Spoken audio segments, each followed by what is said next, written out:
Hello my dear students, welcome back to the channel. Today in this video, we will be learning about the first chapter of class 6th political science textbook, which is Understanding Diversity. In this chapter, we will learn about what is the meaning of diversity and Indian diversity. We also have few interesting stories and things to learn. So why delay? Get your notebook and pen and let us all understand diversity together. So first we will try to understand what is diversity. But before that, if you can see these pictures which are drawn by the children of your age, which are quite unique and different from each other. When they are asked to draw a diagram of a child, they drew these three diagrams. The children in the three diagrams are wearing various different clothes and also with various skin colors and also hair colors. The style and creativity is also quite different from each other. So by this you will understand that each of us are very different from one another. So this is diversity. Diversity is differences or the variety which is found in the society. So diversity is the variation or the differences we see from person to person and place to place. For example, one person's skin color might be white and one person's skin color might be dark. And also, one person might speak a different language like Telugu and another person might speak a different language like Malayalam. So all these people are very diverse and also belong to different regional, linguistic, cultural or religious backgrounds. Regional diversity means the diversity in the places. Like one might belong to Telangana and other might belong to Karnataka. So both of these regions are quite different from each other in every aspect. Linguistic diversity means the diversity in languages. People speak different languages in different regions. So this is called linguistic diversity. Cultural diversity means the traditions and rituals which are followed in a different society. So from society to society, the cultural diversity varies. For example, the culture of United States is different from the culture of India. The last form of diversity is religious diversity. And religious diversity is the differences in the religion we follow. For example, in India, we belong to various religions like Christianity, Buddhism, Jainism, Hinduism and etc. So this is called religious diversity. So here is a little and interesting activity for you. So you have to fill out the information which I'll be telling now in the comment sections below. You have to comment about what you like wearing when you go outside, what you speak at home, what is your favorite sport, and what sort of books do you like reading.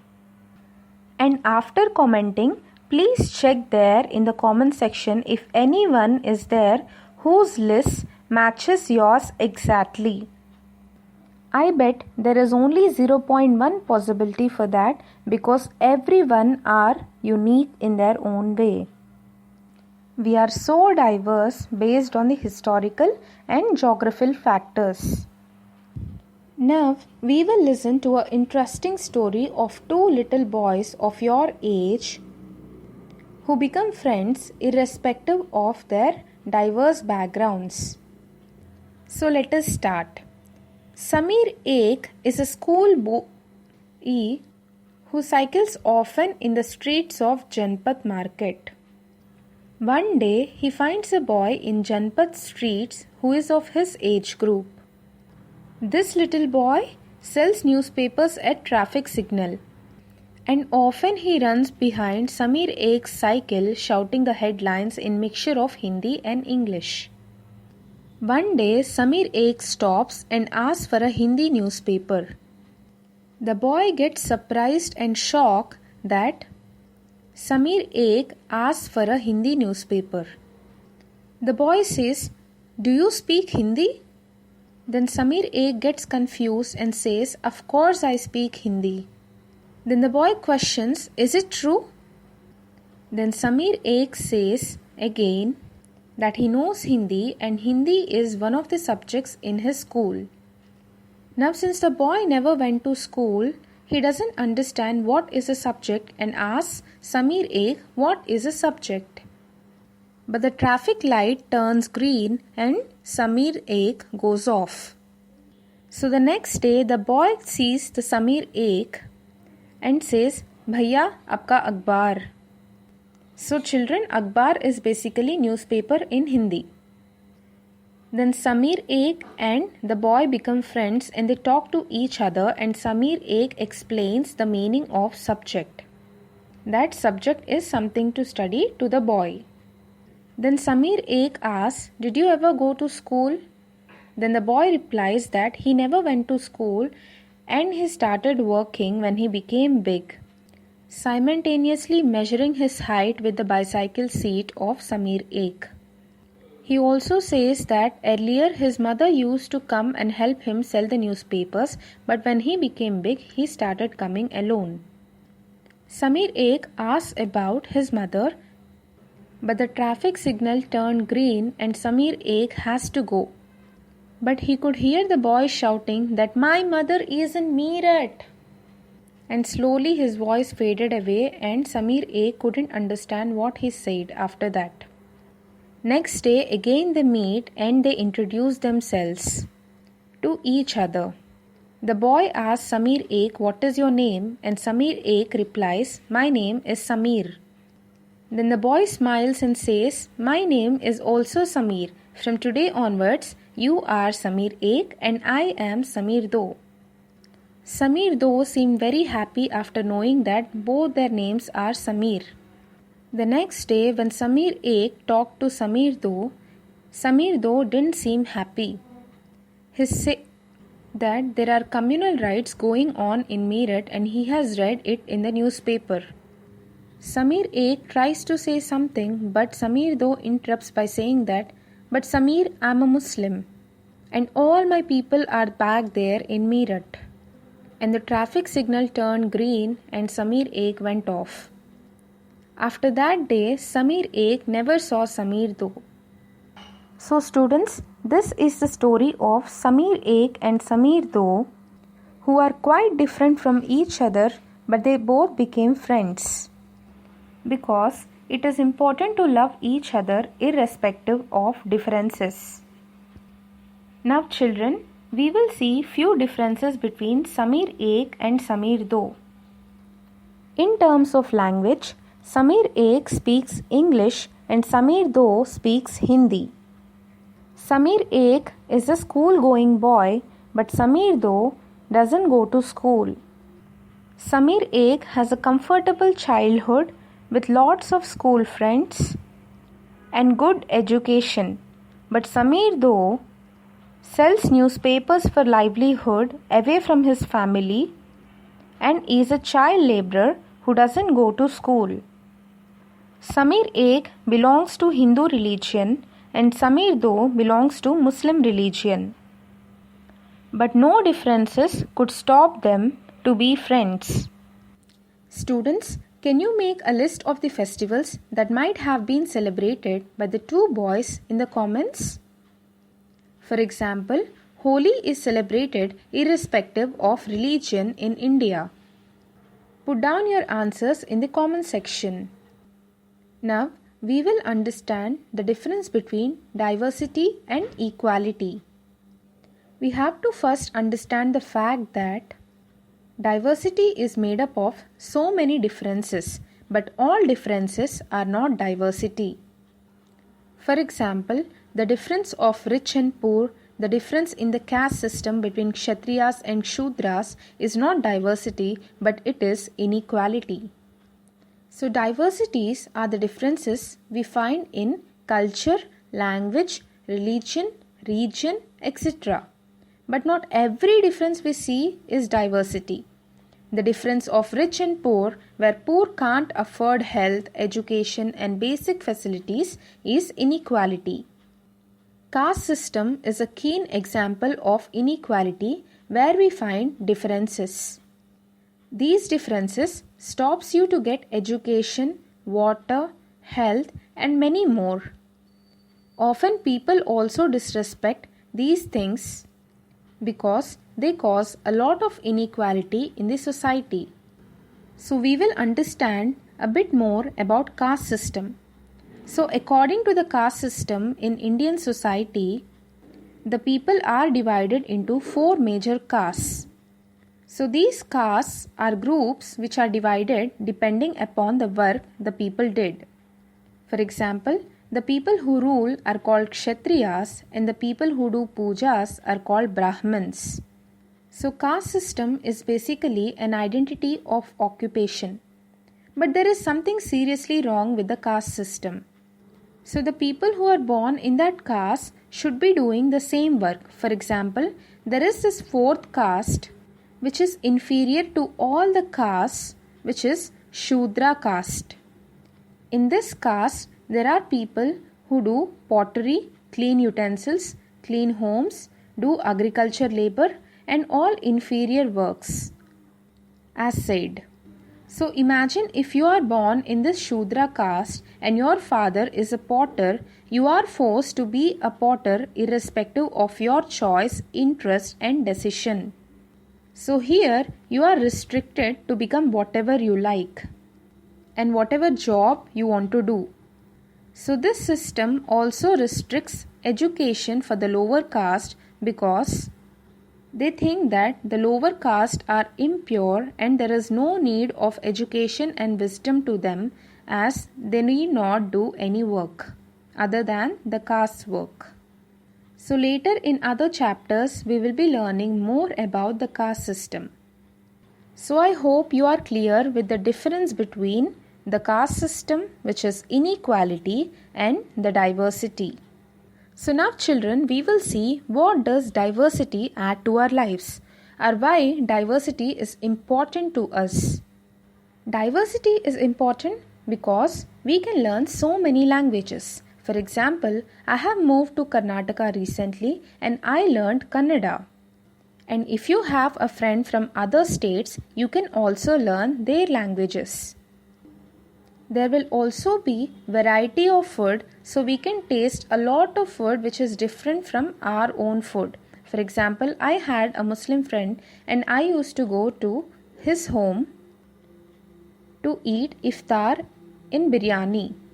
So there is also the clothes diversity where we have sari, paisama, dhoti, pant, shirt. So all of these are different clothing styles. So every region has its own traditional clothing style. In that way, we will be exposed to the diversity of that region.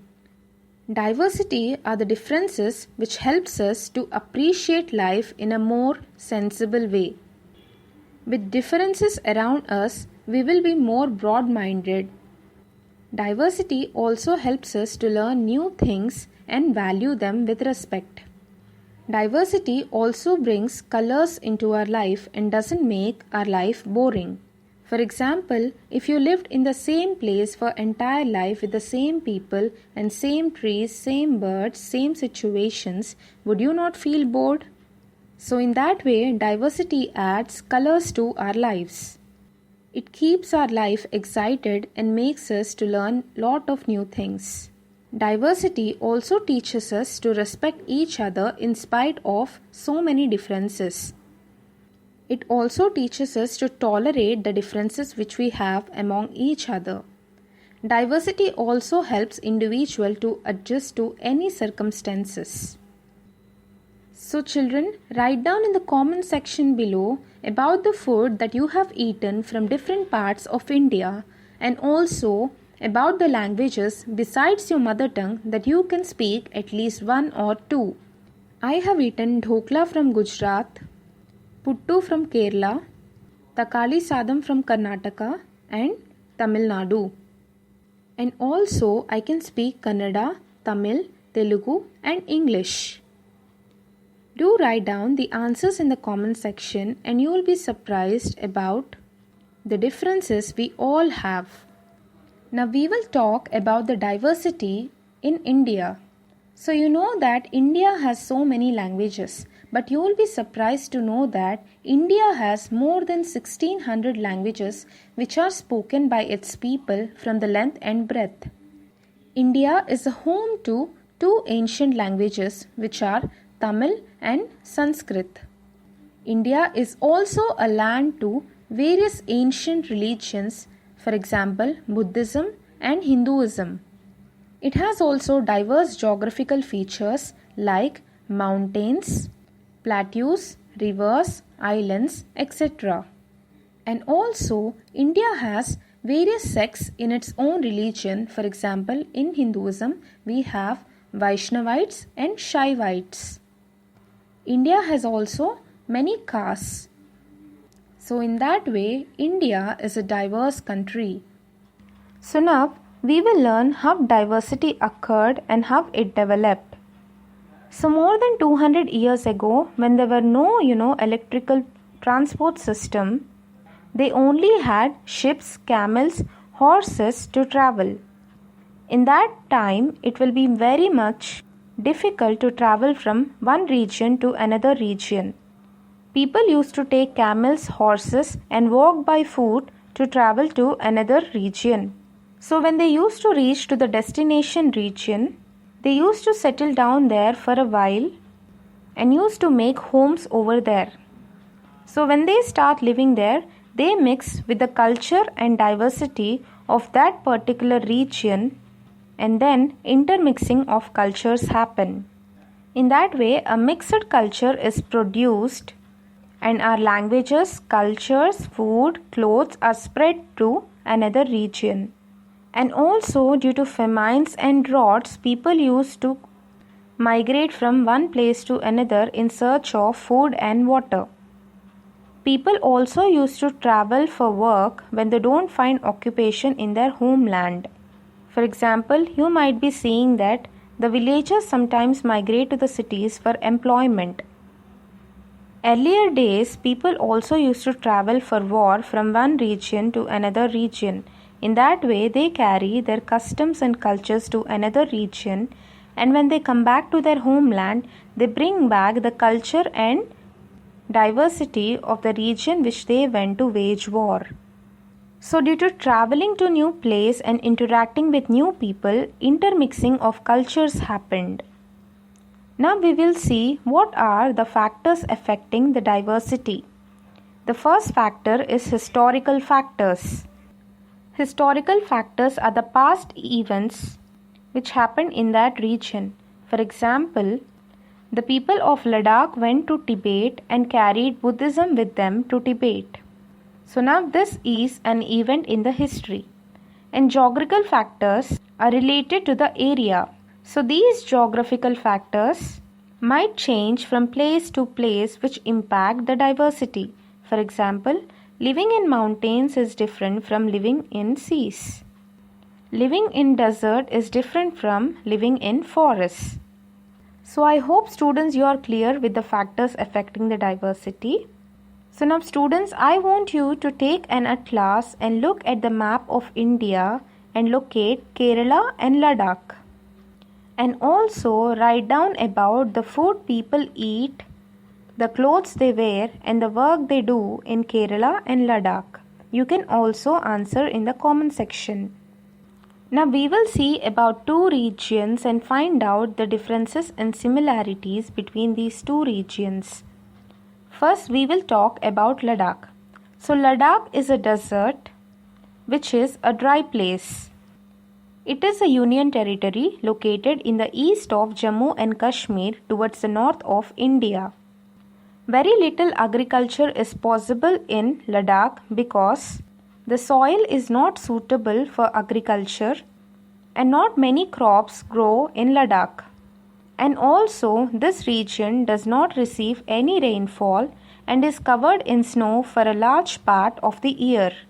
So the source of drinking water for the people of Ladakh is the melting of snow during the summer months. People in Ladakh keep sheep, goats, cows, and zos, which are yak cows. Goats in this region are very much popular for the wool they produce, which is called pashmina wool. So this pashmina wool is used to make pashmina shawls, and these are sold in Kashmir and foreign countries, and these are expensive. So a lot of trade takes place in this region because of this. People of Ladakh eat meat and eat milk products like cheese, butter and milk. Ladakh also is famous for its passes, which are long roads which connect directly to Tibet and also to far other places. So much of trade used to take place in Ladakh, and the caravans used to carry textiles and spices, raw silk and carpets which are going to Tibet. So Buddhism is spread to Tibet via Ladakh. Ladakh is also called as Little Tibet as it near to Tibet. Islam was introduced more than 400 years ago, and there is a significant amount of Muslim population in Ladakh. There are rich oral traditions of songs and poems in Ladakh, and local versions of the Tibetan national epic, the Kesar Saga, are performed and sung by both Muslims and Buddhists. So this is all about Ladakh. Now we will see some interesting facts about Kerala. So Kerala is a state in the southwest corner of India, and it is surrounded by sea on one side and hills on the other side. So this is a very green region covered by coconut trees and spices like pepper, cloves, cardamoms which are grown on the hills. So these spices attracted the traders from very far to India. At first, the Jewish and Arab traders came to Kerala. It is also believed that Christianity was brought by the apostle of Christ, who is Saint Thomas, about 200 years ago. Ibn Battuta, who is a Middle East writer and traveler, came here more than 700 years ago and wrote a book or travel log in which he describes the lives of Muslims and says that they were a highly respected community in this region. So the Portuguese people discovered the sea route to India from Europe when Vasco da Gama landed with his ship in Kerala. Vasco da Gama is a trader of the foreign country who came to India to do trade. Also in Kerala, people practice different religions such as Judaism, Islam, Christianity, Hinduism and Buddhism. And also they say that there is a connection between China and Kerala, as the fishing nets which are in Kerala exactly look like Chinese fishing nets, and these are called as China Wala. So here the word China is China. And also there is a utensil used for frying in Kerala which is called China Chatti. In this way, Kerala is connected to China. The crops which are suited to growing in Kerala are rice and vegetables. People eat rice, fish and vegetables over here as they are near to sea. Irrespective of the differences we learnt about Ladakh and Kerala, we can also talk about the historical similarities between Ladakh and Kerala. So Kerala and Ladakh are quite different in terms of their geographical features, but both have similar cultural influences between them. For example, Chinese and Arab traders came to Ladakh and also to Kerala. The traders in Ladakh came to Ladakh because of the Pashmina shawl or the Pashmina wool, which is used to make Pashmina shawl. And the traders in Kerala who came to Kerala came for its spices. So the geographical features attracted traders, and the history and geography are often tied in the cultural life of a region. So now children, we will talk about the concept of unity in diversity. So I hope you understand this concept and are very familiar to this concept, because irrespective of so many differences in India, we are still united. But this particular concept has a history. We know that India's diversity is its strength, but Britishers thought that they could divide Indians because we are so different from each other. But women and men from different cultural backgrounds, religious backgrounds, and regional backgrounds came together to oppose the Britishers from ruling our country. Various songs and symbols were used to show respect towards the diversity in our country. One such song is our national anthem, which is composed by Rabindranath Tagore ji. So Rabindranath Tagore ji is a Bengali, and he composed this beautiful national anthem, which is the pride of our country. And also the national flag is a symbol of diversity and is used in freedom movement. There were many events where all of the people came together to fight against the British irrespective of all of our differences. One such event is the Jallianwala Bagh massacre. So in this event, all of the people gathered in Jallianwala Bagh in Amritsar to conduct a meeting to fight against the Britishers. They were protesting peacefully without weapons and violence. But the British general opened a fire on this innocent Indian people, and many of the men died there. Many songs and poems are dedicated to the martyrs in this Jallianwala Bagh massacre, and one such song is this, which I am gonna read out for you all. Don't forget the days of blood, O friend. In the midst of your happiness, remember to shed a tear for us. The hunter has torn away every single flower. Do plant a flower in the desert garden, dear friend. Having fallen to bullets, we slept in Jallianwala Bagh. Do light a lamp on this lonely grave, O friend. The blood of Hindus and Muslims flow together today. Do soak your robe in this river of blood, dear friend. Some rot in jails, while others lie in their graves. Do shed a few tears for them, O friend. So this is a song by Indian People's Theatre Association, which is dedicated to the martyrs of Jallianwala Bagh.